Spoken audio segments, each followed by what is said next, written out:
Jeremias, o profeta Jeremias. 1, 18 e 19, que fala assim: eis que hoje te ponho por cidade fortificada, por coluna de ferro e por muros de bronze contra todo o país, contra os reis de Judá, contra os seus príncipes, contra os seus sacerdotes, contra o seu povo. Pelejarão contra ti, mas não prevalecerão, porque eu sou contigo, diz o Senhor, para te livrar. Quando eu estava lendo esse texto aqui, eu falei, meu Deus, quantas coisas que ele levantou para ele ser contra. Eu falei assim, esse monte de gente aqui, né? Mas devemos abrir mão de certas coisas para podermos crescer. Nosso chamado e missão da vida nem sempre é um caminho de flores. Ele implica em responsabilidade e sacrifícios. A oportunidade para praticar a lei do sacrifício nos traz motivos para nós nos avaliarmos. Devemos sempre aproveitar as oportunidades para avaliar as razões que nos estão motivando. Sobretudo, passamos por momentos difíceis e isso requer mais sacrifício. Jeremias é um exemplo de pessoa que, por várias ocasiões, pôde vivenciar esses desafios, né? E ele foi realmente enviado para desafiar. E nós somos enviados para desafiar. Você é enviado para desafiar. E nesse desafio todo aqui, eu vou desafiar o pastor Rogerinho agora a falar com você sobre isso. Ok. Ô, Guerra, é muito interessante quando esse aspecto do chamado de Jeremias e o Senhor coloca de uma maneira muito clara para Jeremias quem iria se opor a ele. Então, quando o Senhor fala que ia colocá-lo como cidade forte contra não é, essas pessoas, então ele estava dando uma visão muito clara para Jeremias de que ele seria algo que ia se opor àquelas pessoas ou à própria nação, como ele diz, a toda a nação, e essa nação iria se opor também a ele, mas ele seria colocado como uma cidade forte, isto é, o Senhor ia ser com ele e ele não ia cair diante do povo. Com certeza. E é muito interessante porque muitas vezes a gente tem uma visão ou cria uma visão muito romântica a respeito do chamado e queremos também, muitas vezes, compartilhar apenas a parte das bênçãos, mas não queremos compartilhar ou receber a parte da entrega, do sacrifício e dos momentos que nem sempre serão momentos bons. Né? O cara quer a bênção, mas não quer a cruz. Com certeza. Né? Então, a cruz, o sacrifício não. Não, né? Mas o Senhor Jesus, ele nos faz essa advertência, né? E fala que no mundo tereis aflições. Sim. Então, o nosso chamado, ele é um chamado como o Senhor sempre faz. Ele não omite a parte ruim ou a parte que não será agradável à nossa alma ou até mesmo à nossa própria existência. Sim. Então, no mundo tereis aflições, mas tende bom ânimo, porque eu venci o mundo. Amém. Essa promessa é uma promessa muito parecida com a que o Senhor fez para Jeremias. Te colocarei como cidade forte. Vão se levantar contra você, mas não tenha medo, eu sou contigo. Eu sou contigo. Né? E Jesus ainda faz uma outra referência interessante, quando ele diz, se eles estão fazendo isso comigo, imagine o que poderão fazer com vocês. Com vocês. Então, se eles me perseguiram, então esperem, porque também vão perseguir vocês. Com certeza. Se eles estão me maltratando, podem esperar, porque vão maltratar vocês. Sim. Então, nós temos uma visão, muitas vezes, utópica em relação a servir a Cristo. E nós vivemos dentro dessa visão utópica, dentro de uma zona de conforto, e acabamos não saindo da zona de conforto e não cumprindo o nosso papel e a nossa função como deveria. Né? Eu tenho um pensamento que se nós, como igreja, tivéssemos realmente fazendo aquilo que precisávamos ter feito, não precisaria mais da igreja, porque Jesus já teria voltado e a igreja não precisaria mais estar aqui. Verdade. Com certeza. Verdade. Temos aqui a participação de Caratinga, da Shirley, que ela pede oração, né, pela saúde dela, a Shirley Salles. Vamos orar sim, viu, Shirley? Aqui durante o programa, no final dele, nós vamos orar pedindo então pelos pedidos todos de oração que forem enviados aqui pelo nosso WhatsApp, ok? Em nome de Jesus, cremos, né, na resposta, na cura, na transformação, no nome de Jesus. Bom dia, gostaria de um conselho. Vou resumir, tenho dívidas a longo prazo para pagar em nome de amigos que para mim, para ajudar, pegaram com juros menor. Meu marido desconhecia isso. Agora, ele que, por ciúmes, quer que eu pare de trabalhar. Expliquei que não posso, que devo, e ele mandou eu escolher entre o casamento e o emprego, sendo que ele não tem condições nem de pagar minhas dívidas. E eu amo trabalhar, e devo no nome de outras pessoas. Ele falou que os outros que se virem, ele não é cristão, mas eu não posso e não quero e nem dormiria fazendo isso. Ele já está morando em um cômodo no mesmo quintal, mas não quer nem conversar, não ouve ninguém e mandou eu ir embora. O que eu faço? Nem o pastor ele quer ver. Situação difícil, né? É uma situação complicada, né? O DDD 35. Agora, uma das coisas que eu acho mais complicadas aí é o fato dela viver com uma pessoa, ter dívidas, não comunicá-la. E não comunicar essas dívidas. Então, isso prova que vocês já estão separados já há muito tempo. Emocionalmente. Não é? Então, se ele não compartilha, né, das suas despesas e aquilo que você trabalha, ou o dinheiro que você pegou emprestado, que você usou em alguma coisa, porque eu penso que você não pegou esse dinheiro emprestado para acender fogo no fogão. Não é? Verdade. Então, é uma pessoa que viu o dinheiro chegar, viu as coisas entrarem dentro de casa, viu você usufruir desse dinheiro e não percebeu que esse dinheiro estava entrando. Então, tem umas situações aí que realmente não estão batendo. Agora, se o casal ele não está unido nessa questão financeira, ele dificilmente vai se unir em uma outra questão qualquer. Então, a impressão que eu tenho é que o fato dele ir para um quarto dos fundos é só formalizar uma coisa que vocês já estavam vivendo. Porque a vida do casal implica em uma vida financeira comum. Né? Então, esse é o que eu penso. Né? E outra coisa também, né, Aurém? Porque isso eu não creio que seja só esse fator que está levando ele a tomar essa posição. Tem outras coisas aí, isso aí é um ponto do leite pacote. Entornado. Entendeu? Então você tem que resolver muitas coisas aí para poder chegar ao que você está chegando. Realmente ele não vai receber pastor nada, porque o problema é bem maior do que está acontecendo, então... Antes de entornar, ele foi enchendo, né? Foi enchendo, com certeza. Mas aí... entendeu? Então, isso aí é a consequência, né? Isso, a consequência. Muito bem. Palavra bem colocada. Obrigado, viu?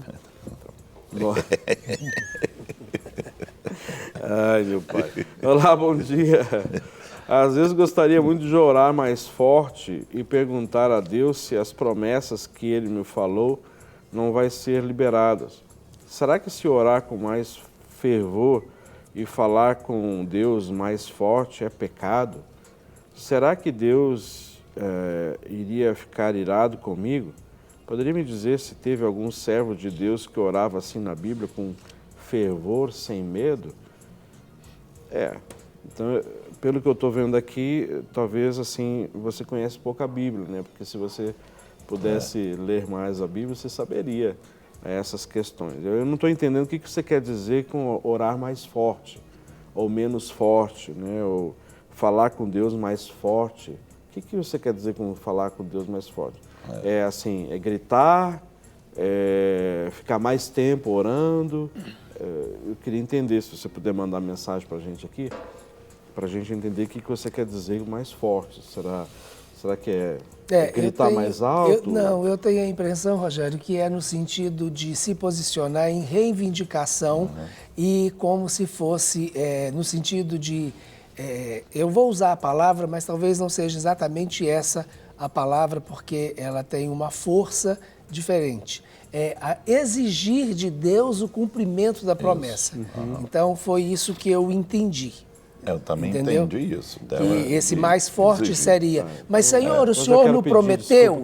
Então, se o Senhor não prometeu, por que o Senhor não faz? Isso mesmo. Não é? Então, se posicionar diante de uma promessa do Senhor. Aquele que fez a promessa... Ela respondeu isso mesmo que o pastor disse, amém.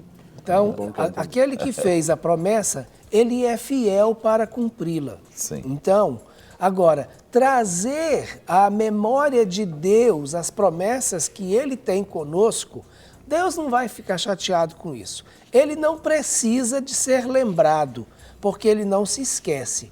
Mas quando nós trazemos a memória de Deus, na realidade, nós não estamos trazendo a memória de Deus, nós estamos trazendo a nossa memória e alimentando a nossa esperança.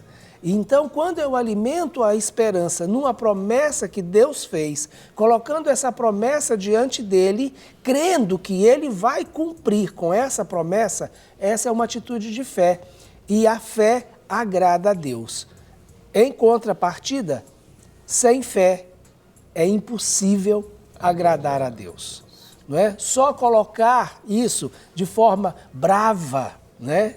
Vamos dizer assim, de forte diante do Senhor, mas sem a fé necessária, isso não vai resolver. Você vai ficar como um menino pirracento que está chorando pelo doce que não ganhou ainda, não é? E aí vamos deixar de fazer pirraça, porque o Senhor não vai mover o seu coração por causa das nossas pirraças.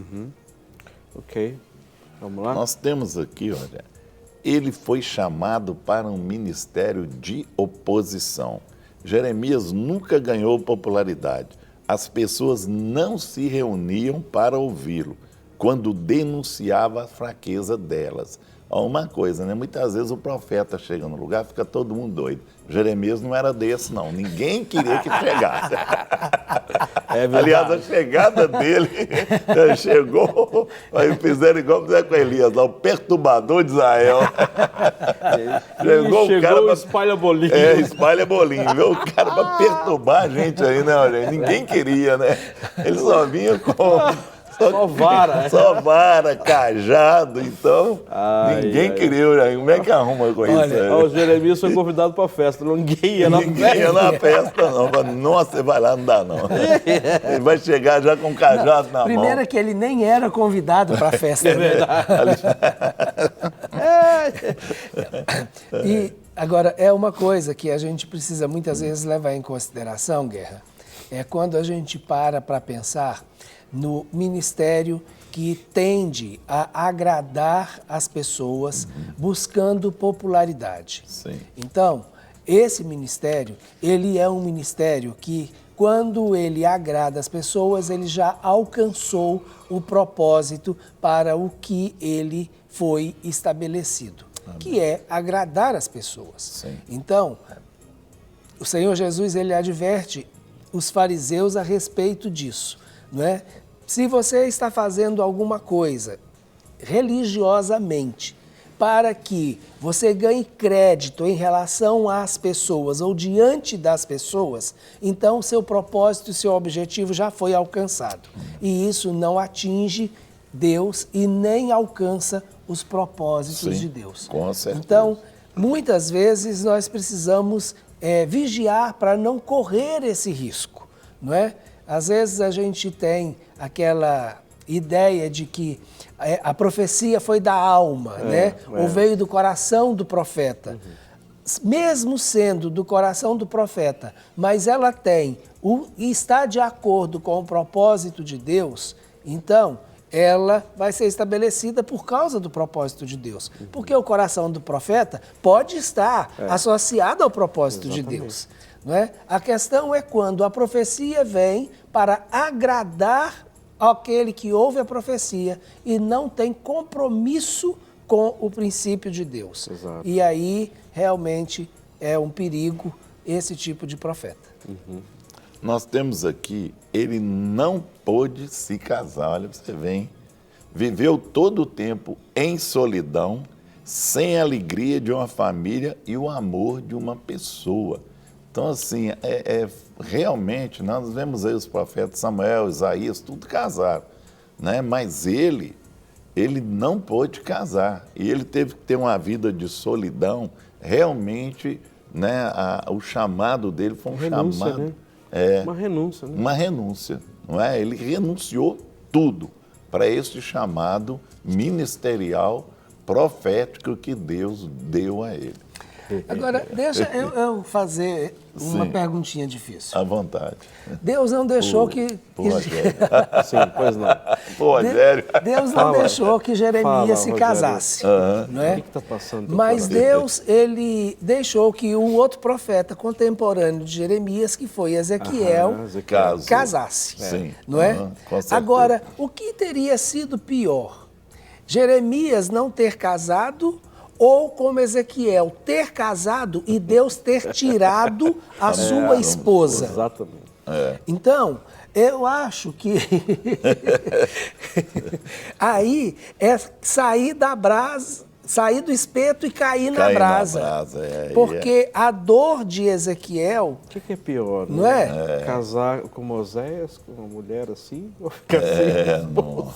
Não é? Não é Então, mole, Ezequiel, não, viu? Deus foi claro com ele quando disse: tirarei a sua esposa para que você sinta aquilo que está no meu Exatamente. coração. Isso, tirarei as suas delícias, assim como eu tenho tirado de diante de mim as minhas delícias, que é o povo de Israel. E olha, e Ezequiel nem prantear ele pôde.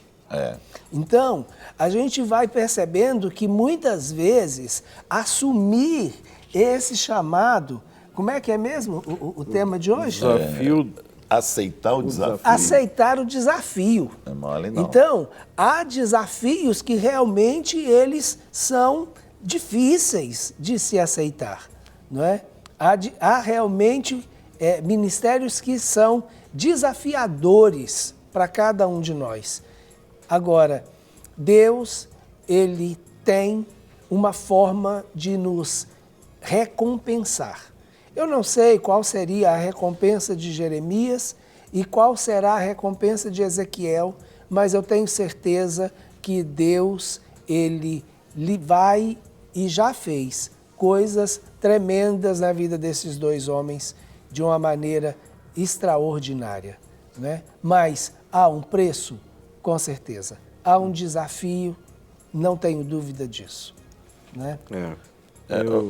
Sim, Ele tem aqui também, né, para confortar, já que não casou, ele foi espancado e aprisionado.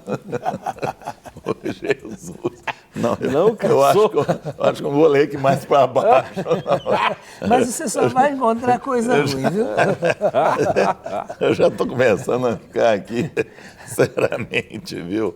O povo respondeu à mensagem do profeta com punição física. Olha para você ver, ele foi espancado e aprisionado. Prenderam ele ainda, foi a resposta do povo para ele. Não, Guerra, mas ele só falava o que era ruim para o povo. Hoje, Não é? não mole, não. Não, viu? em alguns momentos ele até que profetizou bênçãos para Israel. Né? Com certeza. Mas a gente vê Jeremias como o profeta chorão. Agora, imagine se esse homem não tinha motivos para chorar. Jeremias foi um dos profetas, que ele profetizava as coisas de manhã e via as coisas acontecendo de tarde. De tarde, é. Então, O trem era rápido demais. tudo que ele profetizou contra Israel, ele viveu junto com o povo dentro da cidade, vendo aquilo que ele tinha profetizado.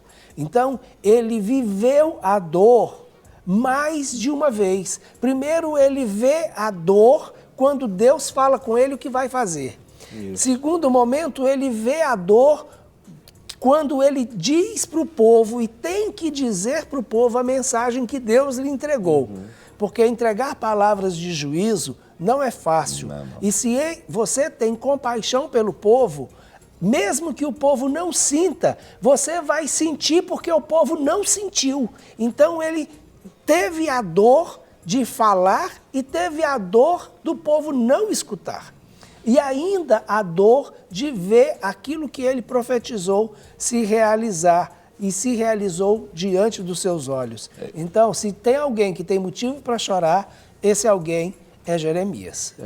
Então, eu não vou precisar, diante do tema de hoje, Guerra, eu nem vou ler as mensagens aqui de gente que está sofrendo, gente que está passando por não, depois dessa aqui. Depois dessa aqui. Nós temos aqui a mensagem da Gleiciane, de Itamarandiba. Peço oração, estou muito mal, muita luta, pensando até em desistir, porque nada de bom acontece. Aí falando que ela está com 39 quilos, né? O pai da minha filha está no mundo, eu estou sofrendo muito sem ele. Tem uma criança, e aí colocou aqui o nome, né? O Paulo Ricardo, a Gleiciane e a Sofia. Nós vamos orar por você aqui no final, ok? Rapaz, pastores, gostaria de tirar uma dúvida. Estou com um problema grande, pois toda vez que sinto a presença de Deus na minha vida, vem sempre uma voz contrária para mim, para me sentir para baixo, e me faz muito mal. É a Silvana de Caratinga, Minas Gerais, né? Deixa eu ler aqui uma outra. Boa tarde, amados. Peço ajuda em oração pelo meu irmão e a esposa. O nome deles são Aureliano e Flávia. Eles se drogam, bebem e se prostituem. Peço oração de uma porta aberta de emprego para o meu sobrinho. O nome dele é Douglas, o meu nome é Cristiane e moro em Teresópolis. Sou cristã. Creio no poder de Deus, que toda a minha família se renderá aos caminhos do Senhor. Por isso peço a oração dos irmãos. Tenha uma semana abençoada. Deixa eu ler mais algum aqui. Peço oração pela minha família, pai Getúlio, irmãos Adair, Adilson. Quebra o Senhor o coração de pedra, salva, liberta, que haja mais união, amor no lar. Obrigado. Vamos ler assim, vamos orar. Temos mais um aqui. Vamos lá, filho. Bora. Isso. Bom dia, gostaria que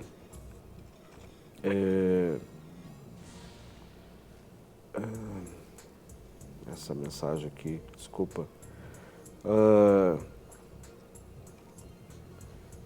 Ok.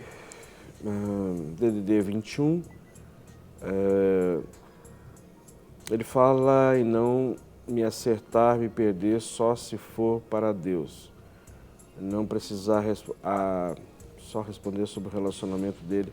Ok, esse aqui, desculpa gente, eu peguei aqui uma mensagem que não é descontinuada. Ok. Orem pela minha família, pela libertação. Tenho dobrado os meus joelhos todos os dias, mas está difícil. A libertação da minha família pelo vício da bebida. Me ajudem em oração, por favor. Ok, nós vamos orar sim. Tem mais uma aqui. Boa tarde, meu avô está muito doente, por favor. Por favor, façam a oração por ele. Muito obrigado, fiquem com Deus. Não é? Ok. Vamos para frente, Guerra. Ele foi publicamente envergonhado a fim de poder retratar o julgamento que viria sobre Israel. Aí é sobre a nação, né? Aí a pressão que ele teve que enfrentar para que ele não profetizasse aquilo que Deus mandava profetizar. É muito interessante que nós precisamos muitas vezes tomar muito cuidado, e isso tem muito a ver com a questão que a gente já comentou em cima, que é a questão da popularidade. Sim. Não é? Se você profetiza aquilo que o povo quer ouvir, você se torna popular. Mas quando você profetiza aquilo que o povo não quer ouvir, não é? Aí, além de não se tornar popular ou se tornar uma pessoa indesejável, você ainda vai receber uma pressão destas pessoas para que você deixe de profetizar ou então que mude aquilo que você está falando. Sim. Né? Uhum. E essa foi uma situação que Jeremias enfrentou, e Jeremias ele não arredou pé em nenhum momento de fazer aquilo que Deus o chamou para fazer.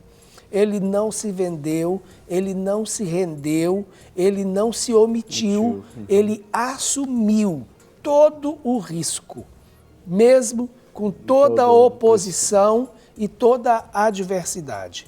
E muitas vezes não tentam apenas calar a voz profética. Isso é uma das coisas. Calar a voz profética ou fazer o profeta se calar.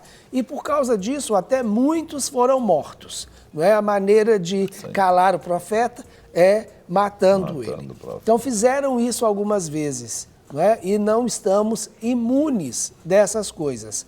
Porque o propósito é calar a voz profética. Agora, uma outra agressão ao ministério profético não é o fato de calar a voz profética, mas é de mudar a mensagem profética. E aí é deixar com que o profeta seja seduzido, não é? Ou tentar seduzir o profeta para que ele profetize de acordo com o desejo do povo.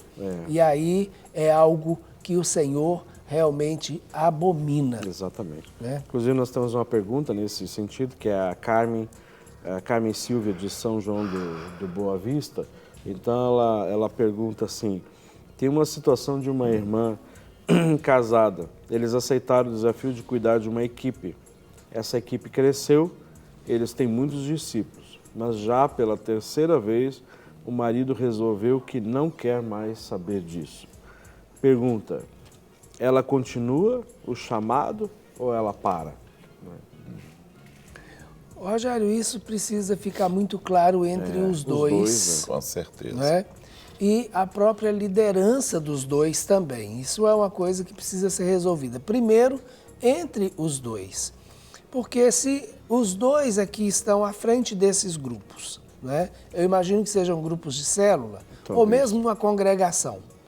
E o marido, que é a cobertura natural, ele não está disposto mais a se envolver ministerialmente, mas se ele mantém a sua integridade espiritual e dá respaldo e cobertura para ela, ela pode, com certeza, continuar desenvolvendo as funções que ela tem desenvolvido. Né? Agora, vai ficar difícil ela fazer aquilo que tem feito sem uma cobertura, nesse caso, do marido. Mas isso ainda precisa ser decidido entre eles. Né? Nós temos aqui a participação do Rio. Agora eu entendi aqui que a pessoa tinha escrito. Ela diz assim, a paz, irmãos, quando o relacionamento é possessão, ele não aceita te perder, ele fica sem controle, chega a chorar, isso é perigoso? Claro que é perigoso, né? Porque o relacionamento não deve ser possessão, não é posse, não é? Ou seja, o relacionamento é uma aliança, se são casados, né? E estão debaixo da bênção do Senhor, não é? E se existe verdadeiro amor, então precisa ser real 1 Coríntios 13 na vida do casal, não é?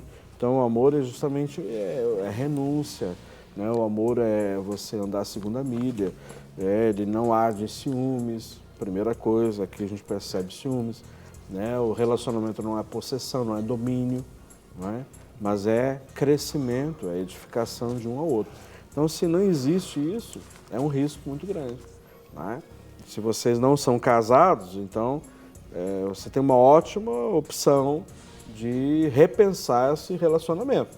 Agora, se você já é casado, então pode começar a orar bastante, busca ajuda, né? E que ele também possa ser ajudado e permita ser ajudado, porque senão isso pode, sabe, gerar uma situação muito delicada, perigosa para ambos, né? Então, o relacionamento precisa existir esse fator principal, né, que é renúncia, que é 1 Coríntios 13, né, sobre a vida do casal. Pastores queridos, tenho uma dúvida, DDD 51. Minha filha de 17 anos parou com os remédios de depressão porque um médico mandou. Depois disso, passou um tempo, ela ungiu todas as minhas juntas por causa da fibromialgia e orou por mim. Depois de alguns dias, ela está cheia dessas dores parecidas com o que eu sinto. Será que é porque ela parou com a risperidona, a escitalopram e o cloridrato de lítio? Ou ela não podia ter orado por mim? Amamos muito vocês, são bênção em nossas vidas. Eu creio que uma coisa não tem a ver com outra mesmo. Não. Mas ela intercedeu e se ela não tem entendimento do que é intercessão, ela pode sentir essas dores. Pode ter sido retaliada, né? Foi. Pode.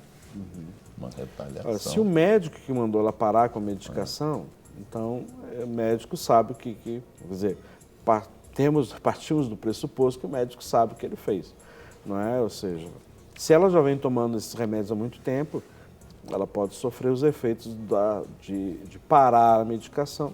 Mas se for uma prescrição médica, então a gente não vai questionar. Agora, se ela orou por você e hoje ela está sentindo esses sintomas, pode ser que, de repente, ela está sentindo as retaliações dessa intercessão, né? Ou mesmo, nós temos aqui, fazemos isso, ela não fez uma oração de purificação para justamente isso, não trazer sobre os ombros dela o peso da intercessão, porque interceder está justamente ali no espaço, no meio, né? Então, é uma questão. A gente precisaria até de mais informações, mas que eu entendo. Você entende alguma coisa diferente, Rogério? Não, até porque, Rogério, o que ela fala que a filha está sentindo são as mesmas dores que ela. Então, isso pode ser uma questão de identificação também. Então, ela sente as mesmas dores e isso significa que ela está recebendo essa identificação e aí necessita continuar orando se for esse caso da identificação. Agora, se existe, ou se vocês estão debaixo de uma cobertura espiritual, né, peça para que essa cobertura ore por vocês, porque assim vocês acabam ficando debaixo de uma proteção que é em obediência a um princípio de autoridade, e isso, se for uma retaliação ou alguma transferência, isso vai acabar em nome de Jesus. Amém. A paz do Senhor, moro na Bahia, meu nome é Márcia, peço oração pelo meu casamento. Ok, nós vamos orar daqui a pouquinho. DDD 98, irmãos, peço com urgência, pedido de oração, estou com uma amiga muito aflita aqui na minha casa e eu conto com vocês, juntos faremos uma oração de libertação no seu lar. Me ajude, meu nome é Alzei e o nome da minha amiga que passa por essa aflição é Irmã Nazaré. Moramos na cidade de Buriticupu, Maranhão. Nos ajude, por favor, nós vamos orar sim daqui a pouquinho, ok? Já no final do programa. Bom dia, pastores, gostaria de ajuda em oração. Todos os dias passo por lutas espirituais, me atacam mais nas madrugadas. Às vezes passo mal e sinto na carne, mas que quando entro em espírito de oração, passa. Será que é ataque demoníaco? sou pastora e trabalho com libertação. Será que tem alguma coisa a ver? Me ajudem, por favor. Com certeza, nem sei, Rogerinho. Eu não entendi o princípio, Rogério. Ela tem ataques noturnos, Noturno. que ela passa mal. Então ela está perguntando, sentindo na carne, dor na carne. Então mas quando ela entra em intercessão, em espírito, isso passa. E a pergunta dela, será que é um ataque demoníaco? Porque ela trabalha com libertação, né? Tem alguma coisa a ver isso que ela quer saber? Pode sim, né? Pode ter alguma coisa a ver, sim. Aí, de novo, eu queria colocar a questão da autoridade. Quem é que é a autoridade e esse trabalho que ela tem feito de libertação está submetido a uma cobertura, né, espiritual. Então, isso é importante. Eu queria colocar umas coisas interessantes, Rogério, porque são duas perguntas muito parecidas ou envolvendo as duas coisas muito parecidas. É importante, quando entrarmos em uma atitude que é uma atitude de guerra espiritual ou um confronto de guerra espiritual, estarmos prontos para isso, não é? Eu costumo dizer que Deus, ele não convoca kamikazes, porque Deus não quer que a gente morra no meio do combate, né? Então, essa ideia kamikaze, isso não existe na mente de Deus. Deus quer que a gente passe e consiga alcançar a vitória, porque o sacrifício Jesus já fez e a vitória ele já conquistou para nós. Mas é importante, nesses momentos de intercessão, de confrontos espirituais, como esses dois casos, né, que a gente tenha uma convicção de que a gente vai fazer o que Deus quer que estejamos fazendo, da maneira como Deus quer, onde Deus quer e quando Deus quer. Se não tiver as respostas para essas 4 perguntas, continue esperando. Então eu preciso saber onde, como, o que e quando. Porque assim eu vou estar em plena obediência ao Senhor. E aí Ele vai ser a minha retaguarda, com certeza. Exatamente. Não é? Então, muitas vezes a gente se precipita e não leva em consideração os detalhes e aí acaba fazendo aquilo que não era para ser feito, não é? Ou faz o que era para ser feito, mas não faz no momento certo. E aí acaba misturando e trazendo consequências. Vamos lá, Guerra? Ele foi para o calabouço. Foi não, foram com ele, né? É verdade. Sozinho não foi, não. Ele foi mais maltratado do que os ladrões e os assassinos. Ele quase sufocou num poço de lama. Quer dizer, além de levar, ainda julgaram ele dentro do poço de lama e ele quase sufocou dentro do poço de lama. Né? Se não fosse lá um mordomo lá que tirou ele de lá de dentro, a coisa teria ficado pior para o lado dele. Quer dizer, foi mais maltratado do que os ladrões que estavam ali no calabouço. Mas então, tudo isso porque levou uma profecia. Né? Trouxe uma palavra de advertência e uma palavra de juízo. Agora, é interessante, Guerra, como muitas vezes o coração endurecido daqueles que ouvem a palavra acabam estabelecendo o cumprimento da palavra, não é? Porque Jeremias, ele profetizou aquilo que o Senhor ia fazer em Jerusalém e em Israel, sim, mas ele também profetizou que o povo teria oportunidades se obedecessem ao Senhor, se mudasse os seus planos e se rendesse à vontade do Senhor, ou que nesse momento a vontade do Senhor era que eles fossem exilados para a Babilônia através de Nabucodonosor. Mas o povo, independente, né?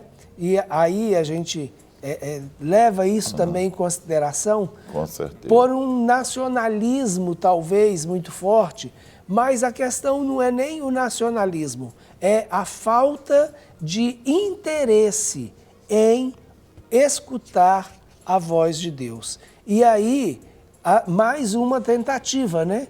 É colocá-lo no lugar onde ele não poderia falar. É abafar, né? Abafar. Para receber todas as novidades do canal, inscreva-se. E se curtir o vídeo, clique em gostei. Aproveite para acompanhar a Rede Super nas redes sociais.